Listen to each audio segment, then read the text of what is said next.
दो बात हम सबको समझने की है। एक तो शांतनु राजा सत्यवती में मोहित हुए तो देवव्रत के हाथ में से हस्तिनापुर का राज गया। यदि शांतनु राजा मोहित नहीं हुए होते तो हस्तिनापुर के राजा दादा भीष्म होते और तब ये महाभारत का युद्ध भी नहीं होता। एक योग्य व्यक्ति के पास हस्तिनापुर का राज्य होता। विरक्त, भक्त और सज्जन व्यक्ति के हाथ में हस्तिनापुर का राज्य होता।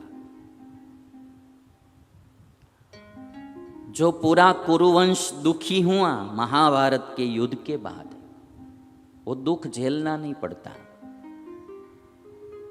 जो शांतनु राजा मोहित नहीं हुए होते तो एक व्यक्ति की आसक्ति, एक व्यक्ति का मोह, राग कभी कभी उस एक व्यक्ति को अकेले को परेशान करता है। और यदि वह व्यक्ति कोई परिवार का अग्रगण्य व्यक्ति है तो उसकी आसक्ति पूरे परिवार, उसकी आसक्ति का परिणाम पूरे परिवार को भुगतना पड़ता है। और यदि वह व्यक्ति पूरे राज्य का राजा है तो उन्होंने की हुई जो गलती वो पूरे राज्य को भुगतनी पड़ती है।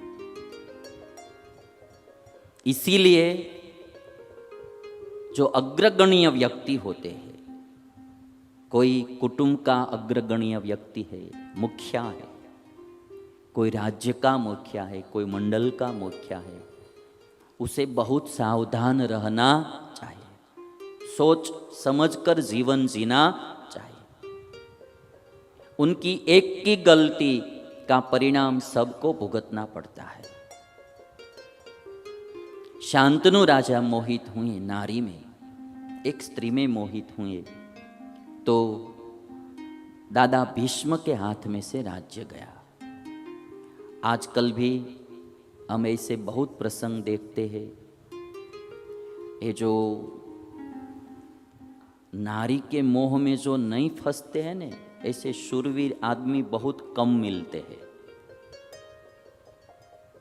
नारी के मोह में जो नहीं फंसते हैं ऐसे शूरवीर आदमी बहुत कम मिलते हैं। युद्ध करना, बाहर के लोगों के साथ युद्ध करना आसान है, किंतु अपने मन के साथ युद्ध करना वो बहुत कठिन है। बाहर रण मैदान में आदमी जीत सकता है, किंतु हृदय रूपी जो रण मैदान है उसमें जीतना बहुत कठिन है। इसलिए हमारे ब्रह्मानंद स्वामी ने कीर्तन लिखा है कि हाजी भला शुरा जग माही संत, मन बलवंत जीते सोई शुरा। इस दुनिया में शूरवीर कौन है तो बोलते हैं संत। संत क्यों शूरवीर है कि सबसे बड़ा बलवंत मन है, सबसे बड़ा बलवान मन है, और मन को जो जीतते हैं वही सबसे बड़े शूरवीर है। जितम जगत के न मनो ही ये न।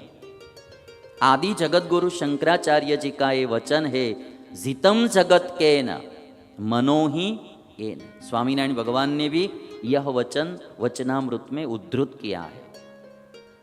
जिसने अपना मन जीता उसने सारी दुनिया को जीत लिया। जिसने अपना मन नहीं जीता वो जीत कर भी हार जाता है। सिकंदर पूरी दुनिया जीतने के लिए निकला था, किंतु घर वापस पहुंचा नहीं। कभी दुनिया जीत भी लेते तो भी अपने से हार जाते हैं।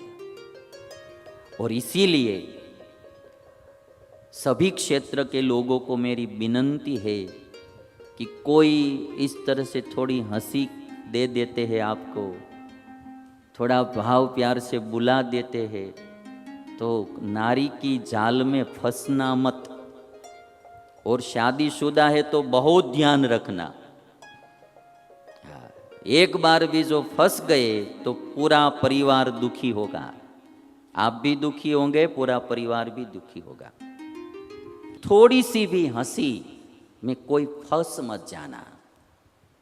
कितना भी अक्लमंद आदमी होता है, कितना भी बुद्धिशाली होता है, कितना भी वो पावरफुल होता है, किंतु वहाँ वो फंस जाता है। और आजकल तो कभी कभी बड़े बड़े लोगों को फंसाने का ये एक माध्यम हो गया है। कैसे भी उसको फंसाते हैं, फिर बदनाम करते हैं, पैसा ऐंठते हैं उसके पास से, और ये एक धंधा जैसा भी हो गया है। इसलिए बहुत सावधान रखना। हमारे यहाँ एक दो डायमंड के बिजनेसमैन है, बड़े व्यापारी, बड़ी बड़ी फैक्ट्रियाँ डायमंड की चलाते हैं, किंतु वो अपने पर्सनल ऑफिस में कोई औरत को नहीं रखते हैं, क्योंकि कभी न कभी कुछ हुआ तो वो भी बदनाम हो गए और पूरा धंधा भी बदनाम, कंपनी का नाम भी बदनाम होता है।